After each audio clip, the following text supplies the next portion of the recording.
okutukkiriza kuteekawo omwoleso guno omwoleso guno twagadde okutumbula abantu baffe okutumbula ebintu bye bakola mu ggombolola eno.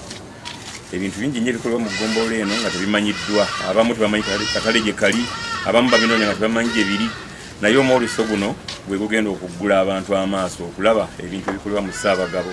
Tulina abakola abatunga engatto, tulina abafumba ebintu ebya bukika kekisi, abafumba emmere. Twaguwa omulamwa nti okutumbula bye tukola mu Ssaabagabo kiki ekitegeeza nti tulina bannaffe abakolera ebintu byabwe mu mayumba nga abantu tebabiraba.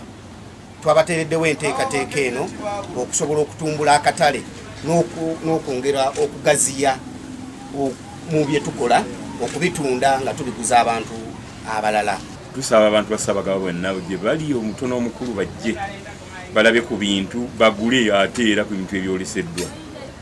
Nkyakunga aboolisa balina ebintu ebyenjawulo abatannaba kujja kwewandiisa pulogulaamu eno. Era Ssaabagabo Lufuka ng'omwami w'eggombolola ye yagambye ssente eziva mu kitundu kino kwe kulaba nga tulongoosa eggombolola lyaffe okulizza ku ntiko.